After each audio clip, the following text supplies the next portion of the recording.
I can't say exactly when I realized something was wrong at the Redwood Grand Hotel, but if I had to pinpoint a moment, it was probably the first night I worked front desk. I was only 19, fresh out of high school, and desperate for money to pay for college textbooks.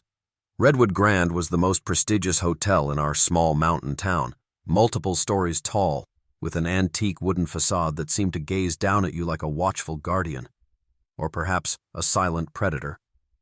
The manager, Mr. Hansen, hired me on the spot. "You have a friendly face," he said, leading me through an opulent lobby with chandeliers glowing like false suns. "We pride ourselves on hospitality here. Our guests expect the best." I remember the hush that fell over me as I took my place behind the reception counter, inhaling the faint scent of pine and old leather. Even then, I felt a prick of unease. The Redwood Grand was so still, as if everyone inside were holding their breath. My first shift started at 4 p.m. and would end at midnight, typical for a front desk clerk, I was told. The day was uneventful, but as the clock neared 11, the lobby grew silent. My only company was a single guest reading a newspaper by the fireplace, casting me the occasional glance. Just before midnight, Mr. Hansen returned, gave me a pat on the shoulder, and instructed me to lock up. "Call it a night," he said, handing me a large antique key. "We don't get many check-ins after midnight." The next evening, I arrived right before sunset. The mountains cast long shadows across the parking lot, and a chill wind rustled through the towering redwoods encircling the property. The moment I entered, I saw Mr. Hansen in a heated discussion with a guest. She was an older woman, her hair pinned in a tight bun, cheeks flushed. "I heard it again last night," she said in a trembling voice. "Footsteps, right outside my door, whispering, telling me to leave." "It's an old building," Mr. Hansen murmured smoothly, as if the words were well practiced. "It creaks, it groans. You must be mistaken." He turned on his heel and walked away, leaving her staring after him. When she spotted me, her eyes flickered with fear, and she hurried across the lobby, her suitcase squeaking behind her.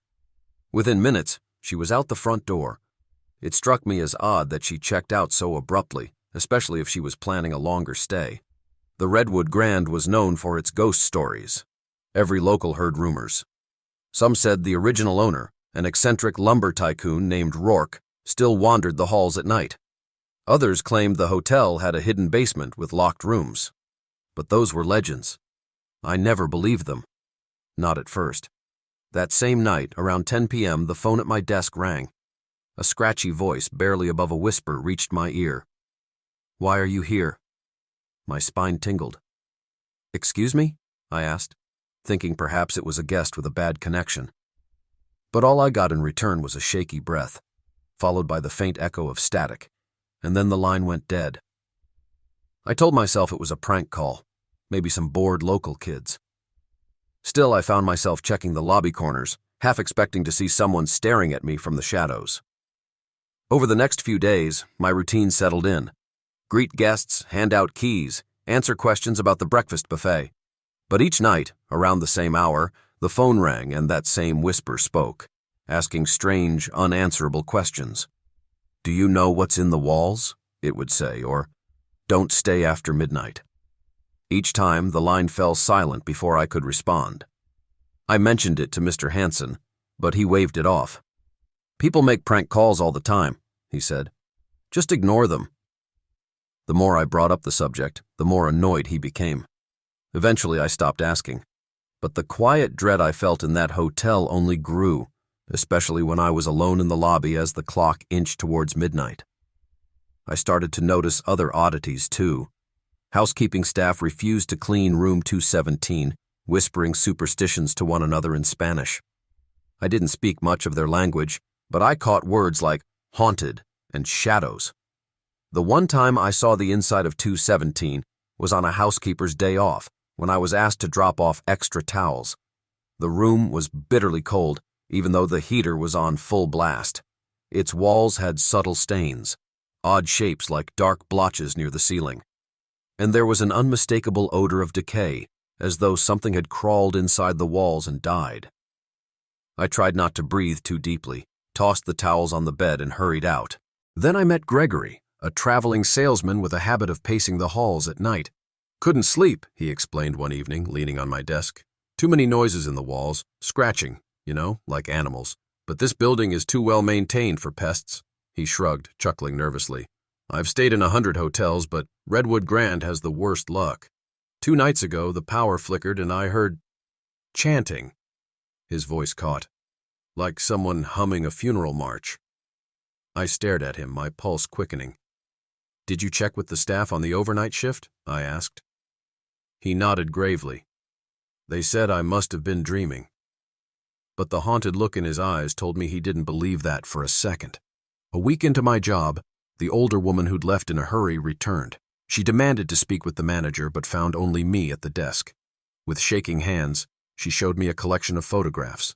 Taken 2 years ago, she said. Each picture was of Redwood Grand's corridors, the wallpaper's floral pattern, the long rows of doors, all cast in the warm glow of antique sconces. But in several of the images, a hazy figure stood at the far end of the hallway, half transparent. In one photo, the figure was so close to the lens that its face was almost visible, a smear of white, featureless, except for the faint impression of eyes. That's why I left, she breathed. I've been researching this place ever since. Something evil roams these halls. Mr. Hansen interrupted, clearing his throat. With a forced smile, he escorted her away, telling her the Redwood Grand did not permit unauthorized photography. We respect the privacy of our guests, he said icily, steering her out the main doors. She didn't protest, only gave me a pointed look as if pleading for me to believe her. The moment the door shut, Mr. Hansen fixed me with a scowl. Let's keep the rumors to a minimum, he said. We can't afford to drive away paying customers, understand? His tone implied I'd be fired if I dared say otherwise. I swallowed the knot in my throat and nodded. Night after night, I endured the same pattern. The ghostly phone calls, the sense of being watched, the scuttling sounds beyond the walls.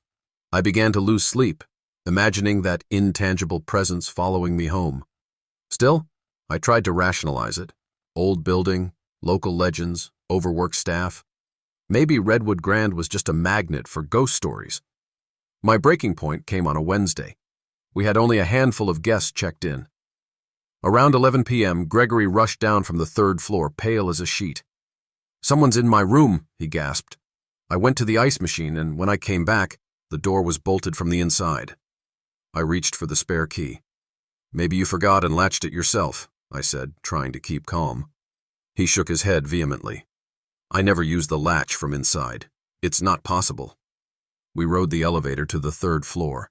In the corridor, everything was eerily still, except for the faint hum of flickering lights. When I tried his door, it indeed wouldn't open, as though bolted. Gregory pounded on the wood. Hello? Who's in there? Silence. Then a soft shuffle from inside. That's when I noticed the door's brass numbers, 303, looked smeared with something dark. I touched it gingerly, realizing it was black paint, half dried, forming an ugly streak down the door. My stomach twisted. I rushed back to the front desk, intending to call Mr. Hansen. But before I could dial, the phone sprang to life in my hand, the same raspy whisper seeping through the line. Don't look in the walls. My blood turned cold. Who is this? I snapped, panic rising. What do you want? The voice hissed. They're hidden in the walls. She died in the walls. Then click. Silence. My heart hammered. Gregory stared at me, eyes wide, clearly having overheard the whispered threat. We got Mr. Hansen's master key. It took some finagling, but we finally managed to force open room 303. The lights inside flickered, revealing an empty room. No one was there. Yet the bedspread was thrown off, pillows scattered, the floor damp with footprints. I leaned closer, noticing the footprints led to the wall near the closet, and simply stopped. No sign of forced entry or exit. Gregory took one look and said, I'm leaving. I can't stay here another minute. He gathered his belongings and marched out of the hotel. I couldn't blame him. Mr. Hansen arrived soon after, face flushed with anger. This is getting out of hand, he growled. I told you to ignore these pranks. He refused to acknowledge any possibility of something supernatural. Instead, he insisted we had a trespasser sneaking around. I'll find them, he promised, though he never explained how. When I ended my shift, I felt uneasy going home. The Redwood Grand's presence clung to me, like I carried a piece of it with me in my chest.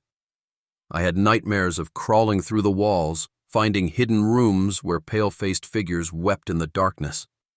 In the dream, I'd push through insulation and rotting wood until I reached a woman's skeleton, pinned in place by nails hammered through her wrists, as though she had been sealed alive.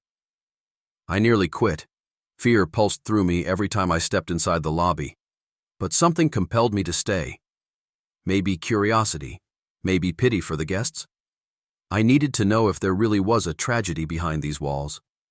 I started talking to the housekeeping staff, offering coffee and pastries to anyone who'd share rumors. Finally, a veteran housekeeper, Rosa, spoke up in hushed tones. "My abuela told me stories," she said. "Long ago, a chambermaid fell pregnant by the owner. He locked her away, told the staff she ran off, but some swore they heard screams at night. Then, silence." Rosa's voice quavered. "When the new owners took over, they found the woman's bones in a sealed compartment between floors. They kept it quiet, but her spirit never left. That night the call came again, right on schedule, the same hushed whisper, only this time it repeated a name. Clara." I sat stiffly, hand tight on the receiver. "Is that you?" I asked, feeling absurd talking to an unseen presence. "Were you the chambermaid?" The voice let out a ragged sob before the line disconnected. My last shift at Redwood Grand remains etched in my memory. It was a Sunday, and the hotel had a big wedding party booked. The bride and groom left early for a day trip, so the place was quieter than expected by late afternoon. Come nightfall, the phone calls returned, more frequent, each time repeating "Clara" in a broken, desperate plea. Between calls, the lights in the lobby flickered, surging with a deafening hum from the old wiring. The air smelled of ozone like after a lightning strike, and through it all, I heard footsteps behind the walls. Around 11 p.m., I saw a woman in a tattered housekeeping uniform standing at the far side of the lobby, partially hidden behind a large potted fern. Her hair hung limp, soaked as if she'd been standing in the rain. "Ma'am," I called out, "are you lost?" She lifted her head, and I caught a glimpse of sunken cheeks, dark eyes brimming with sorrow. Then she turned and walked down the hallway, disappearing into the dim corridor. I followed, heart pounding, determined to see where she went. I could barely keep track of her form. She seemed to vanish around corners as soon as I reached them. Eventually, I came to a section of the hotel I'd never visited, a locked corridor marked storage. The doors were chained, but I heard a muffled wail from inside. Without thinking, I used Mr. Hansen's master key to unlock the chain. It rattled to the floor, echoing in the gloom. Inside, the corridor stretched about 50 feet, lined with crates and dusty furniture draped in sheets. My flashlight trembled in my hand as I walked, the sound of my own breathing magnified. Near the end stood a sealed wooden panel in the wall, hammered shut with rusted nails. Something about that panel drew me closer, as though guided by an invisible hand. As I approached, I realized the odor that seeped out, a cloying, wet smell, like mildewed cloth and old rot. I touched the wood, and a wave of dread rippled through me. This had to be the place Rosa's grandmother spoke of, where the owner had hidden the pregnant chambermaid. Driven by a surge of horror and compassion, I found a crowbar among the stored items and began prying at the nails. The wood groaned. Light from my flashlight spilled into a cramped, hollow space. A pale figure stood inside. She was pinned upright, wrists bound by rotted cloth, eyes wide in silent agony. Then I saw she was only a skeleton, clad in the remains of a housekeeping dress. Yet in my shock I could almost envision her as she once was, flesh and blood, trembling in terror. I stumbled back, retching. The final piece of the Redwood Grand puzzle, the remains of Clara hidden away for decades. Behind me, footsteps. I turned to see Mr. Hansen, face twisted in fury. "You had no right!" he hissed, snatching the crowbar from my hands. "We need this place to maintain its reputation. Do you realize what you've done?" He lunged forward as though to push me into that horrible compartment. With a cry, I ducked away, nearly toppling a stack of crates. "You knew all along?" I croaked. His eyes gleamed. Of course I knew. The Redwood Grand is a gold mine with its history, its hush-hush mysteries. The last owners told me everything. But if word got out, no one would come here. He advanced on me, and I feared for my life. But then a crash sounded behind him, and the panel blew off its hinges. The skeleton pitched forward, landing at his feet. Even as bare bones, it seemed to stare at him accusingly. All at once, the lights flickered violently. A figure, Clara, stood behind him, her outline shimmering with cold fury. She reached a translucent hand toward him. Mr. Hansen let out a strangled scream, stumbling back. I scrambled away, bracing myself against the wall. As the lights burst, plunging the corridor into near darkness, I heard him holler, "Get away! No!" Then I heard a wrenching sound, like bones cracking, and his scream was cut off. When I managed to switch on my flashlight again, the corridor stood empty, the remains of Clara still on the floor. Mr. Hansen was gone. I fled. I didn't look back. In the lobby, guests were emerging from their rooms, confused about the power surge and flickering lights. I didn't stop to explain. I ran out the front doors into the chilly mountain air. By morning, the local police found me trembling in my car, parked by the roadside. I told them everything. They combed the Redwood Grand, but found no trace of Hansen, just the hammered open compartment containing the remains of an unidentified woman. The authorities shut the hotel down for investigation. Rumors spread about how Redwood Grand had been cursed from the start. I never went back. Whatever became of Redwood Grand is lost to me. Some say it reopened under new management with a bright sign promising modern renovations. Others claim it was condemned after more disappearances. As for me, I still dream about that whispering phone line, the phantom footsteps in the walls. In my nightmares, I'm trapped in a narrow space, suffocating behind the wood panels, hearing the faint hum of life just beyond my reach, and realizing no one can hear me scream. I grew up in a bustling city, used to noise and chaos. So when my father suggested a relaxing weekend at a country hotel, I jumped at the chance. I was worn down by college stress and family drama, and the idea of a quiet retreat to clear my head sounded perfect. The place we chose, Lakeshore View Hotel, was quaint, perched near a picturesque lake surrounded by rolling hills. Online photos promised serene sunsets and comfortable rooms. Dad and I arrived on a Friday afternoon. The hotel was a refurbished estate, its wooden shutters painted a cheery blue, and flower boxes brimming with bright petunias. The interior was old-fashioned but cozy, creaking floorboards, the smell of lemon polish, and a grandfather clock that chimed every hour. A friendly clerk named Nina checked us in, handing us 2 keys on brass rings. Dad's room was 127, mine was 129, both on the first floor. She flashed us a warm smile and said, "If you need anything, just dial 0 from your room phone." Exhausted from the drive, we parted ways to rest. The corridor leading to my room was lined with old portraits of the hotel's past owners, stern-faced men and women, their eyes seeming to follow you as you walked by. When I reached room 129, I noticed the door looked slightly newer than the others. Maybe it had been replaced recently, I mused. The moment I stepped inside, a peculiar sense of déjà vu hit me. The room was standard enough. A small bed, a desk, a wardrobe, a private bathroom. But the air felt charged, almost electric. I brushed off the feeling, attributing it to fatigue. I unpacked a few items, then flopped onto the bed, letting my eyes drift shut. A soft knock at the door woke me. Probably Dad. I called, "Come in." But the knock persisted, so I pulled myself up. When I opened the door, no one was there. The corridor was empty. Confused, I poked my head out. Nothing. With a shrug, I locked up and decided to find Dad, maybe grab an early dinner. The incident slid to the back of my mind. Dad and I dined at the hotel's rustic restaurant, a cozy space with checkered tablecloths and large windows offering a view of the sparkling lake. As we ate, he told me about the property's history, how it changed hands multiple times. "It used to be a sanatorium for a while," he said, cutting into his steak. "I read that in a travel brochure. They treated tuberculosis patients here because of the fresh country air. It's kind of fascinating." My appetite wavered at the idea of sick wards in what was now a vacation spot, but I tried not to dwell on it. That night, I returned to room 129 alone. Dad wanted to watch a sports game in the lounge. I was too tired. I changed into pajamas, turned off the lights, and settled under the covers.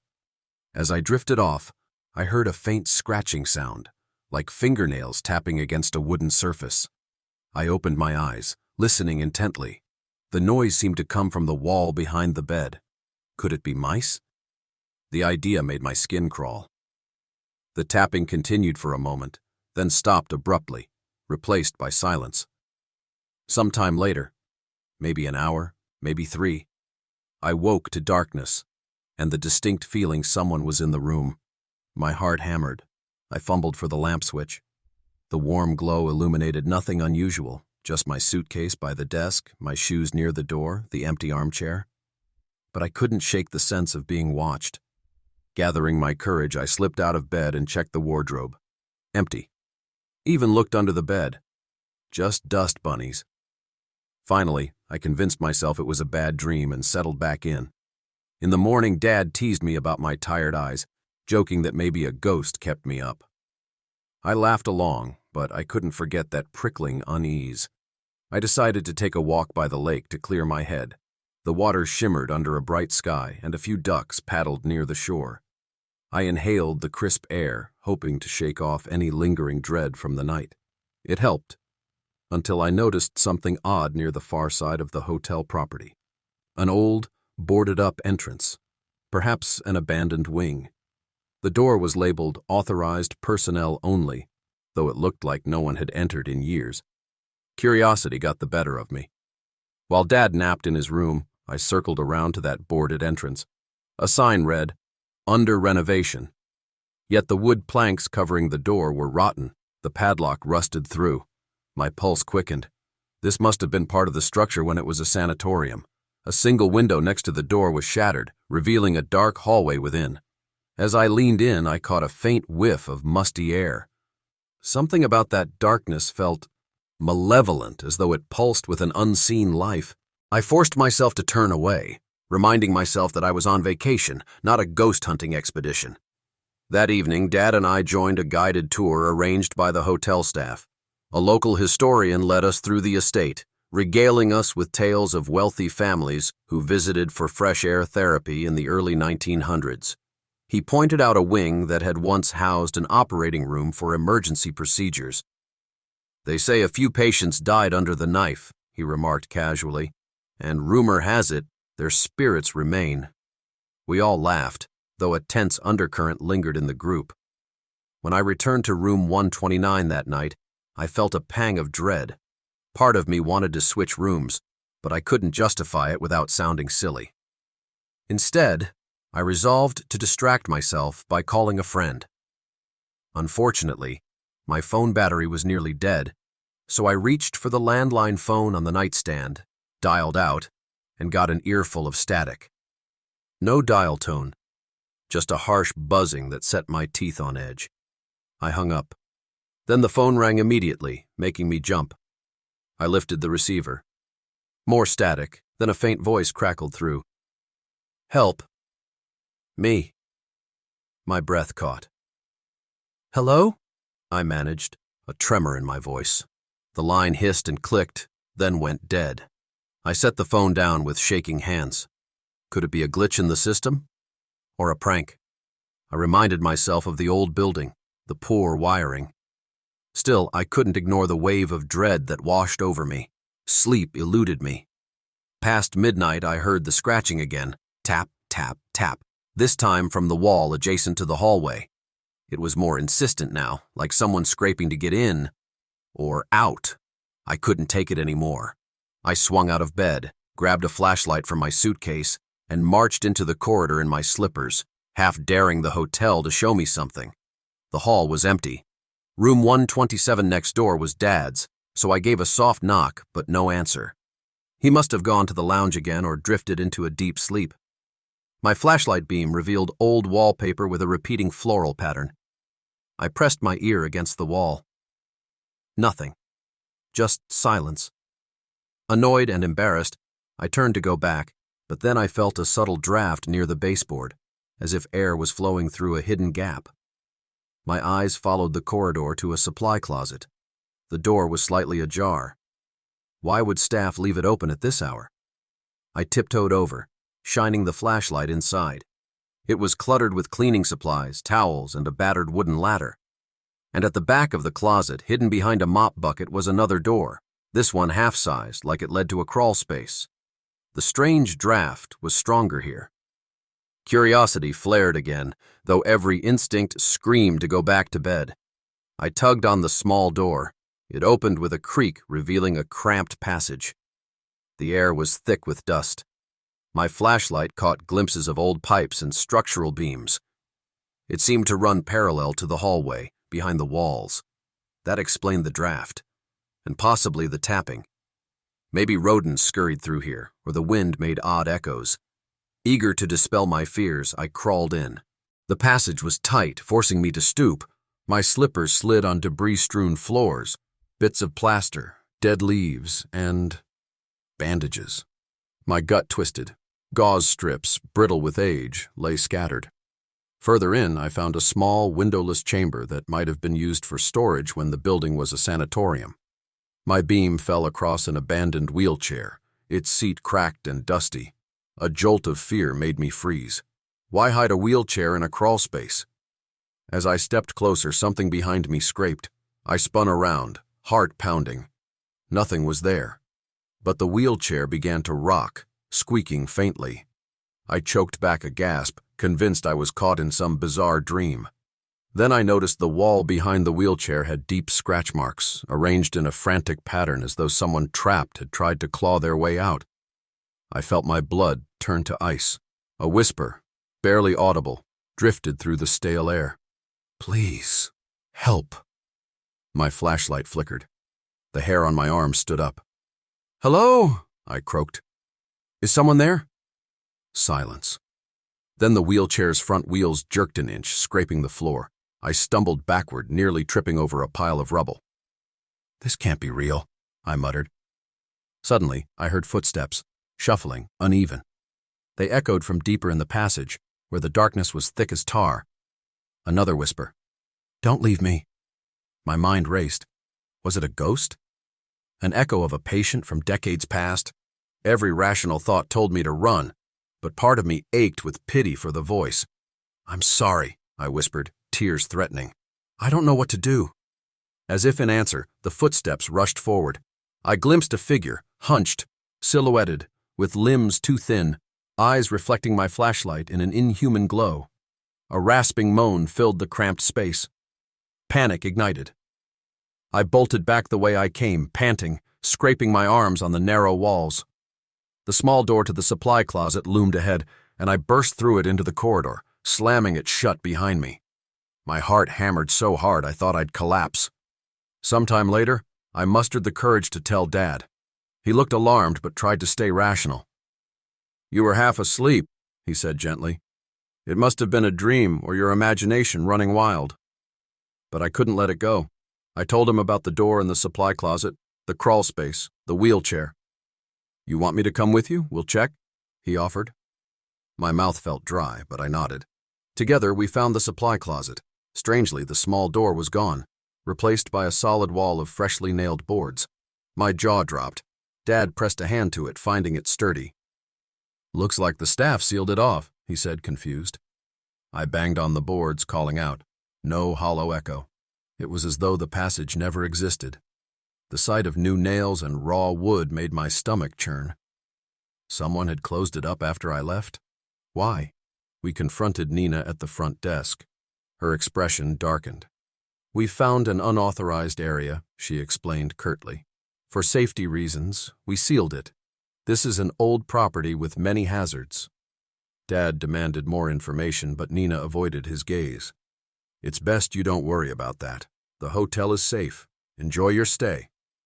I felt a surge of anger. She was clearly hiding something. That afternoon, I insisted we check out early. Dad didn't argue. We packed our bags in record time. As we headed to the lobby, I heard faint tapping from behind the corridor walls again, like a final plea. My eyes filled with tears, uncertain if I was hearing it or imagining it.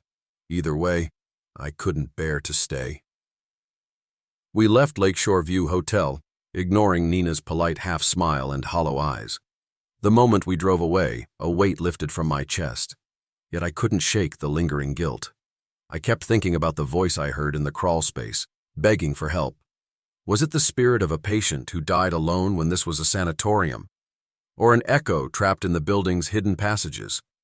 Even now, months later, I dream of that corridor. I see the old wheelchair rocking on its own, and the silhouette creeping toward me with outstretched arms. In some dreams, I don't escape. I'm trapped under the floorboards, scratching at the walls, my screams muffled by layers of plaster and time. Then I wake up, heart racing, half expecting to see scratch marks on my palms. If you ever plan a stay at Lakeshore View Hotel, be wary of room 129, or any door that doesn't appear on the maps. Trust me, if you hear tapping in the walls, don't investigate. Some locked passages should remain sealed, lest you find something inside you can't unsee or escape. Sometimes a job posting seems too good to be true. That was how I felt when I was offered a short-term gig as a night auditor at the Sapphire Heights Hotel. The pay was generous, and the contract only lasted 6 weeks, covering the busy tourist season in a desert resort town. After finishing my junior year in college, I thought it would be the perfect summer job. Quiet nights at a fancy hotel, plenty of time to read or study, and a decent paycheck. Sapphire Heights was perched at the edge of the Mojave Desert, its sprawling facade gleaming under a scorching sun by day, then illuminated by neon blue lights at night. The interior design was ultra-modern, lots of glass, stainless steel, and stark white walls. My first night, I met the senior night auditor, Darlene, who introduced me to the routine.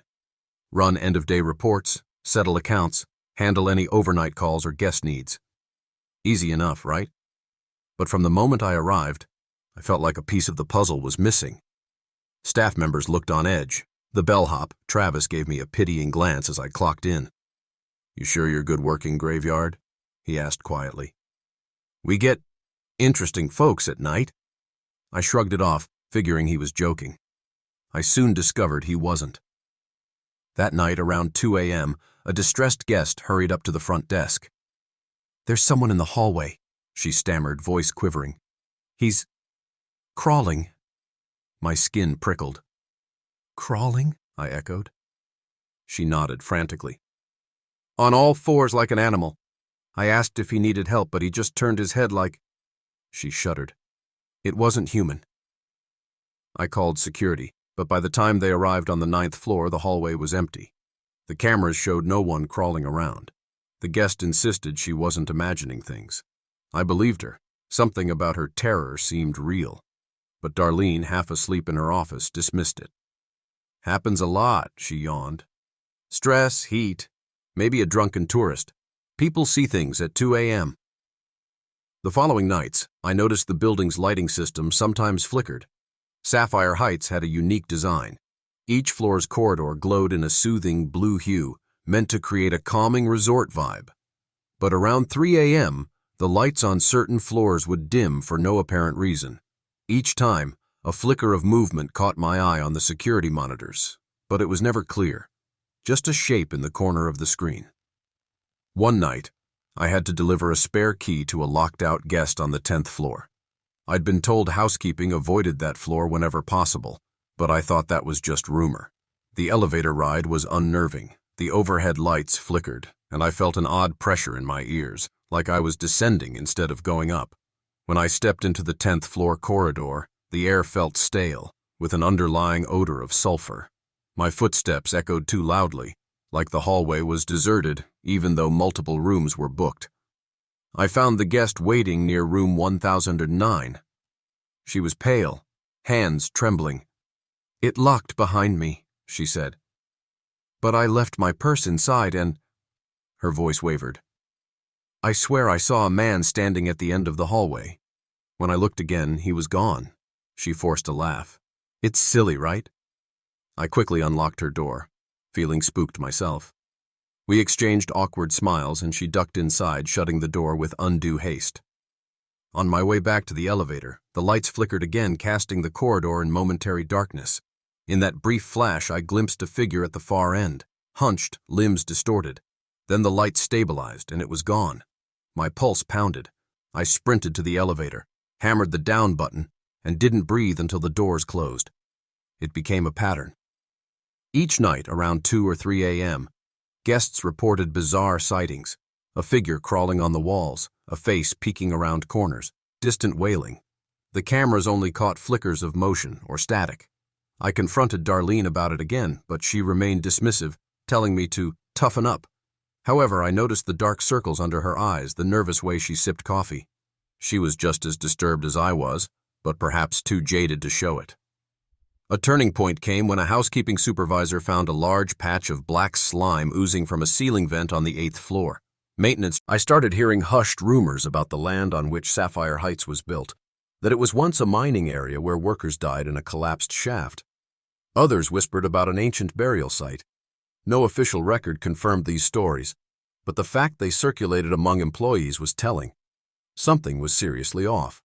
Eventually, Darlene confided in me. One late shift, after we'd handled the daily ledgers, we sat by the front desk.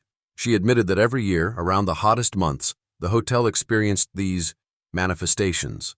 Phantom shapes, sulfur smells, nightmares. Guests left in a hurry, sometimes refusing to pay. Management hushes it all up to protect the resort's reputation. Most new hires don't last, she said, giving me a worried look. They see something so horrifying they quit on the spot. A few nights later, it happened to me. I was alone at the desk around 3 a.m. Darlene had gone to rest in the back office when the phone rang. Static hissed, then a rasping voice murmured, "Come see." My hair stood on end. "Who is this?" I demanded, but the line went dead. Immediately, the security monitors flickered, shifting to a view of the rooftop swimming pool, usually empty at that hour. But now, I saw a figure near the water, swaying in the gloom. The camera quality was poor, but it looked like someone in ragged clothing. The face turned toward the camera, eyes reflecting pale light. The screen cut out. I don't know what possessed me to investigate. Maybe I felt a duty to ensure no trespasser was on the roof. Or maybe that voice compelled me in ways I didn't understand. Heart pounding, I took the elevator to the roof. The doors opened onto an open patio with lounge chairs, the pool shimmering under harsh lights. Empty, quiet. A warm desert breeze brushed my skin. Then I spotted wet footprints leading away from the pool, though no one was swimming. The footprints trailed across the tile, ending abruptly near the edge of a maintenance shed. I followed them, shining my flashlight. Rounding the corner of the shed, I nearly dropped the flashlight in horror. A figure crouched there, limbs contorted, knees reversed like a spider. Its head jerked up at the light, revealing an elongated face with watery eyes and a lipless mouth. My scream lodged in my throat. For a moment, we stared at each other. Then it scuttled toward me with inhuman speed. Pure adrenaline sent me running back to the elevator. My vision blurred with tears, and I could hear the scraping of limbs on concrete behind me. I jammed the elevator button. The doors inched open, painfully slow. I tumbled inside and hit the lobby button repeatedly. Just before the doors slid shut, I caught a glimpse of that thing's face pushing into the light, skin a sickly gray, mouth parted in a silent wail. Then darkness as the elevator descended. Back in the lobby, I collapsed in tears. Darlene found me, and I choked out what happened. She looked stricken but not surprised. "That's the worst sighting yet," she whispered. "We have to leave." We tried calling management, but no one answered at that hour. The phone lines in the manager's office were dead. Exhausted and terrified, we decided to wait out the shift with security. No one ventured to the upper floors again. By dawn, I informed the day manager I was resigning. Darlene did the same. We had no desire to wait for that summer contract to end. Management tried to calm us, saying illusions in the desert heat were common, but we insisted. Our mental health was on the line. On my last day, as I cleared out my locker, Travis the bellhop approached me, face grim. "You saw it, huh?" he asked softly. I nodded. He didn't pry. "Take care," he said, as though we'd both survived a war zone. I drove away from Sapphire Heights Hotel, the neon blue sign shrinking in my rearview mirror. To this day, I have nightmares of that contorted creature on the rooftop. I wake, drenched in sweat, certain I can hear it skittering on my ceiling. If you ever see an ad for a high-paying job at a luxury hotel in the desert, maybe think twice. Because some wages aren't worth the horrors that lurk in the late-night corridors, waiting for unsuspecting souls to wander by.